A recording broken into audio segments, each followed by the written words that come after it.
Hi, Brendan. Hey, good to see you again. Same here.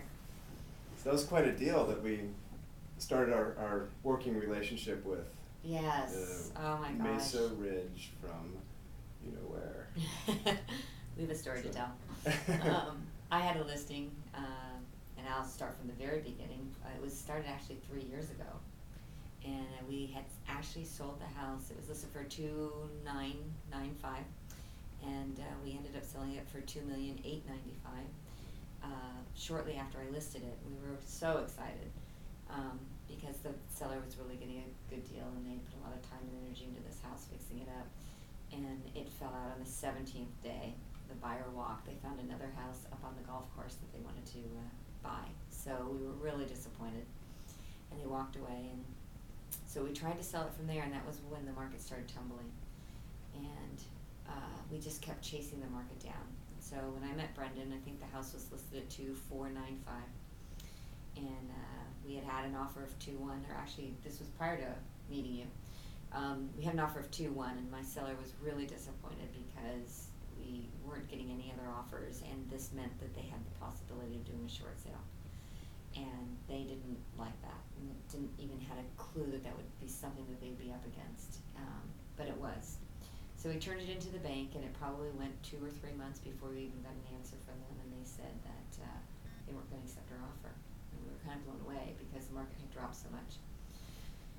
So we decided to just... Had they excuse me to interrupt, but had the BPO been done, and what kind of BPO did they do? Well, you know? We don't know if they did the BPO. Of course, they did do one, but we didn't know when it was done, if it was done, because you try and ask the questions, and they wouldn't answer you. They said that we can't give you that information. Because what we were trying to do is have them come into the house and actually see the house, and to see the repairs that needed to be made, and see what had happened to that particular property. And they wouldn't do it. They wouldn't come in. So anyway, we ended up reducing the price, and a couple months later, property values decreased even more, and we got another offer of $1,935,000, and we submitted it to the bank, and they said no. We told you no at $2,100. We're telling you no at $1,935,000. So at that point is when I thought I would get a short sale specialist involved that wanted some of my commission, because I was finally hitting my head against the wall and getting a little frustrated, and this particular short sale specialist would come in and take a third of my commission. But I was frustrated, and so we went ahead and hired that person. And he couldn't get very far. We had another offer of $1,800,000, and they turned it down. Didn't he get the 1,935 accepted though, and then right at about the time that buyer decided to walk? Yes, we did get an accepted offer at $1,935,000, but that buyer decided to walk because they had waited about 3 months, and they actually moved into the property because it was vacant. And they moved. Oh, really? They moved into the property, and they were buying this house. In their mind, that we're going to move in.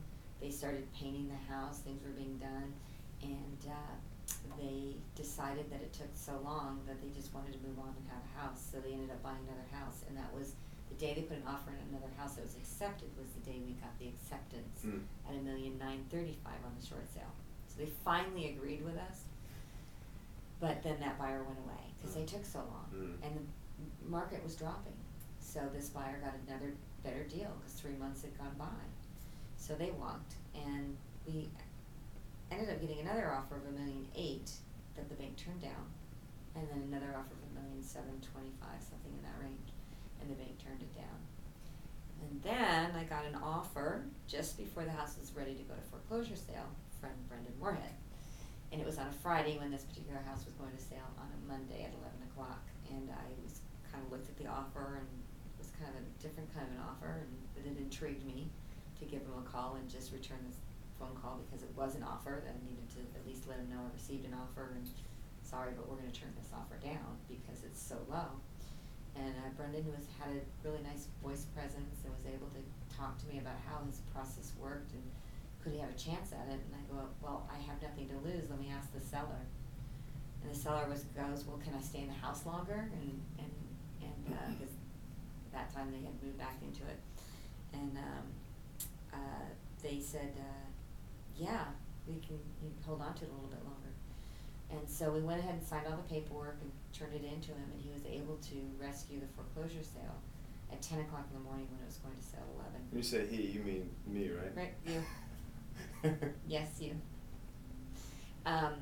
So anyway, we rescued it, and then we were able to go ahead and, I feel like I'm talking to the camera, not you.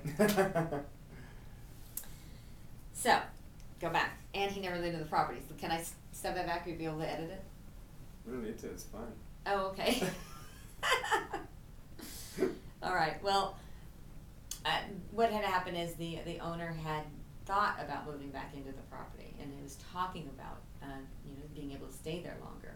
And it was a divorce situation, and the husband wanted to move back in.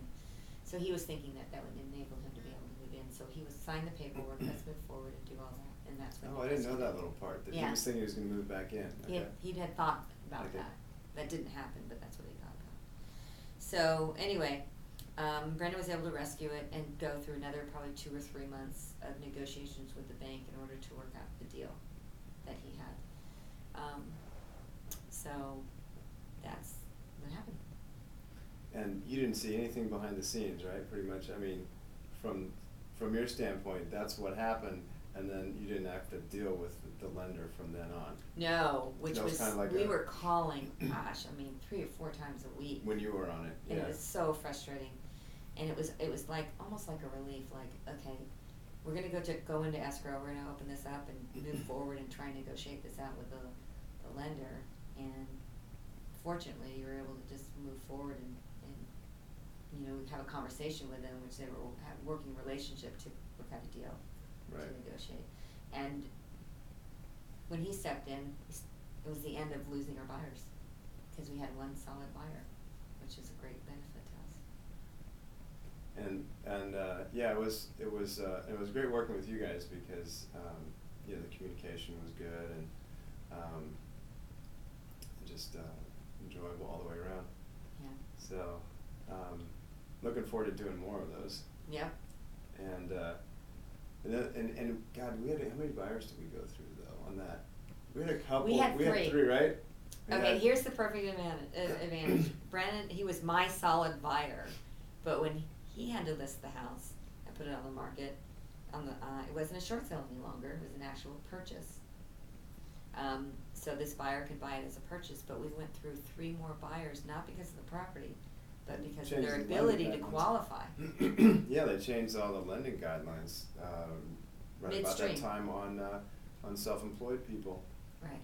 So their the interest income was no longer being counted as part of their income, or the wife who's no longer working for the company, now they can't count her income from last year from the business, and just all kinds of stuff. I mean, Petra, my loan officer, was just going crazy. It was with that. very frustrating It's because unpredictable, totally unpredictable. So fortunately, the way we marketed it, we had a lot of attention on the property. Yes. And new attention coming, Mhm.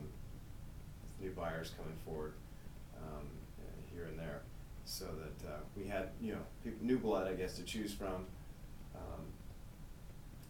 But that's the way I like to do it, just to have backups. Well, we were always pretty. around. The hard part about it is that we were pretty sure that this buyer was well qualified. They were putting a lot of money down. The first one wasn't, but the second one was putting a lot of money down. We felt like they were really going to be able to qualify.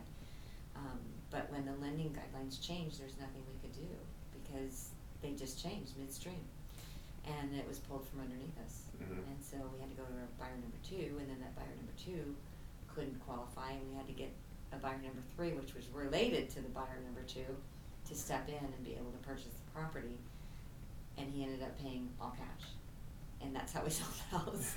Yeah, that No was loan. the saving grace. Can't go wrong with an Moral all of the cash story buyer. is, always, if you've got an all cash buyer, take them, even if you're just gonna chew up profits or something. Yeah. I learned that on another occasion, the hard way.